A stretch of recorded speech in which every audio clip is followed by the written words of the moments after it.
আমি এটা কল্পনাও করি নাই, বিশ্বাস করেন কল্পনাও করি নাই। এই ঘুমের জন্য এত কিছু আমি আজকে মিস করলাম, কি কি বলবো বলেন। এখন এটা যে আমার একটা অপরাধ হয়েছে, জাতি কি আমাকে মেনে নেবে? আপনারা কি আমাকে মেনে নেবেন বলেন? এত বড় অপরাধ আমি করে ফেলেছি, এখন কি হবে? এখন কি হবে? এখন তো আমি আসলে বুঝে পাচ্ছি না এটা কি ঘটে গেল, কি হয়ে গেল আমার সাথে। করে ফেলছি, এই অপরাধের শাস্তি কি আমি জানি না। অনেক বড় অন্যায় হয়ে গেছে, অনেক বড় ভুল হয়ে গেছে। এই অন্যায় ভুলের মধ্যে কি করব বলেন তো, কি করা উচিত? যাই হোক, এই অন্যায় ভুলের তো কিছু করা উচিত না। আমার মনে হচ্ছে আমার এই ওড়নাটা বিশাল বড় লাগতেছে, এটা পেঁচানোর থেকে। মেনে নিবে এটা বলো আগে। তোমরা কি আমাকে অপরাধী করে ফেলেছো? মজায় মজা, এক্স্যাক্টলি এক্স্যাক্টলি।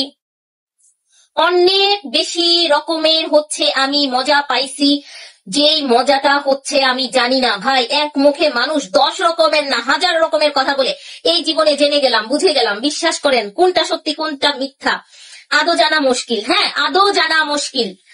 পৃথিবীটা যেন কেমন হয়ে গেছে, মানুষের মধ্যে ইমান নাই, ভরসা নাই, বিশ্বাস নাই, আস্থা নাই। এটা আমি খুবই খুবই খুবই অবাক হচ্ছি।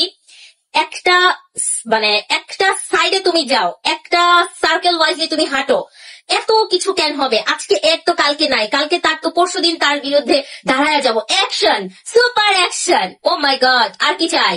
সোহাগে দেখতে গেলে আবার কার লাইফ মিস করব? কারো লাইফ মিস করবা না, এখন কারো লাইফ মিস করবা না। আমি এই জন্য এই রাতের বিনোদন দিয়েছি।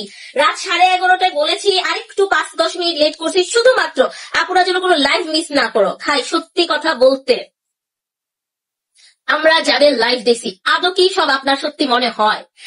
আমি তো আপনাদের কাছে কোয়েশ্চেন করতেছি, আদৌ কি সব সত্যি মনে হয়? আমার কাছে সবকিছু এখন সাজানো মনে হয়, কিচ্ছু বলার নাই।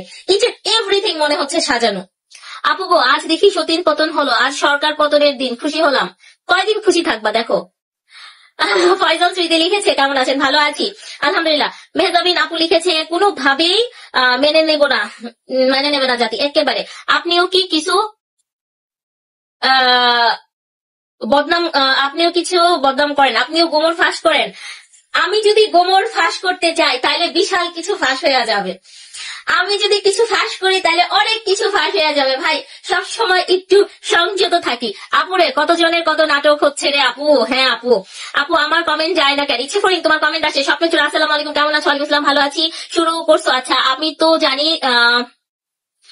এক সেকেন্ড, আমি তো জানি নাটক করছে ওরা, যত সব ফালতু নাটক। ইয়া, আজকে আপু কি অনেক কিউট লাগছে, থ্যাংক ইউ সো মাচ। সেই তোমার পেজে প্রথম থেকে আমি। হ্যাঁ আপু, স্বপ্নচোরা আপু একদম আমাদের পুরনো, একদমই। আজকে বোমা ফাটাইতে সবাই লাইভে।